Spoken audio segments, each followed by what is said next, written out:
Joseph, donc votre musique s'est élargie à d'autres cultures grâce à tous ces voyages que vous avez faits, ces expériences par le corps, par la musique, par ces rencontres. Et vous avez rencontré d'autres traditions vocales, sacrées, antiques ou actuelles, on l'a dit. Et donc vous avez incorporé, et c'est l'originalité de votre travail, vous avez incorporé donc par exemple à ces chants médiévaux des instruments orientaux et occidentaux. C'est tout à fait nouveau. C'est ce qu'on entend d'ailleurs qui surprend au départ. On entend Hildegard de Bingen et on entend le bendir, on entend des instruments dont on n'a pas l'habitude qu'ils soient mélangés ou mêlés à des musiques médiévales. Et qu'est-ce qui vous a guidé et qu'est-ce qui vous a poussé à faire ce lien entre l'Orient et l'Occident? Qu'est-ce que ça apporte de faire, d'utiliser tous ces instruments? D'abord, c'était sur deux plans, je crois.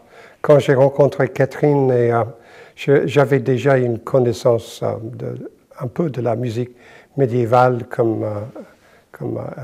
écouter la musique médiévale. Sur un plan, c'était intuitif. Je sentais que ce chant grégorien si on pourrait dire où a commencé la musique occidentale, ce serait le chant grégorien.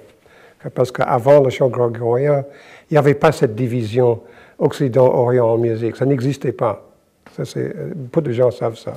Et donc, avec cette racine de notre patrimoine musical, je sentais que ça serait intéressant de mettre des percussions africaines et moyen-orientales. Et d'abord, c'était juste une idée intuitive à moi, un peu insolite. Et puis, j'ai entendu un disque fait en Afrique où des frères bénédictins, je crois, au monastère de Kurmoussa, ont fait ça. On fait des tam-tams avec du plein chant. Ce n'était pas exactement grégorien, mais presque. Donc, il y avait un précédent. Et puis, avec des recherches, j'ai appris qu'en fait, ce mélange de musique moyen-orientale et européen existait déjà au temps des troubadours, parce que contrairement à ce que les livres disent, le mot troubadour est un mot arabe en origine. Ça ne vient pas de trovare, ça vient de tarab, de troubiadour en arabe. Et donc, déjà, il y avait un précédent pour ça. Mais c'est vrai aussi que depuis des millénaires, pour des raisons que je ne comprends pas, les tambours, les percussions ont été exclues des temples, des religions abrahamiques. Je ne sais pas pourquoi.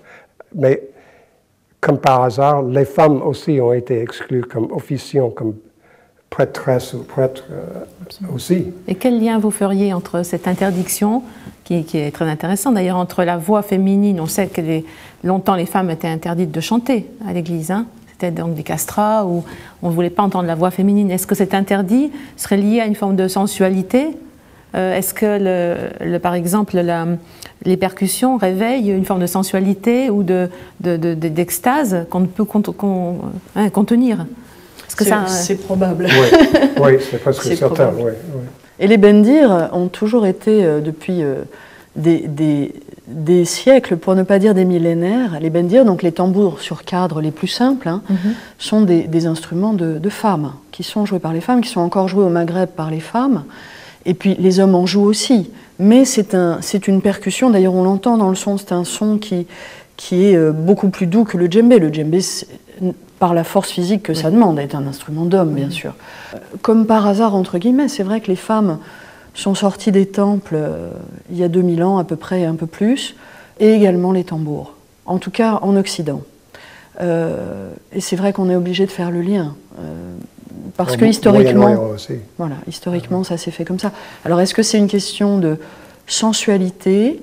À l'heure actuelle, même les tambours, pour certains prêtres, sont un peu difficiles à accepter, le rythme en général, parce que on pense que, à juste titre d'ailleurs, on va être mis dans un état.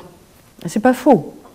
Le rythme met dans certains états. Le son, en général, met dans un état. En fait, la question, c'est dans quelle transe on est mis. Mais en réalité, la musique est tellement puissante, toutes les musiques, que toutes les musiques ont un effet sur nous. Et après, il s'agit de savoir quel effet, quelle porte on ouvre, quoi.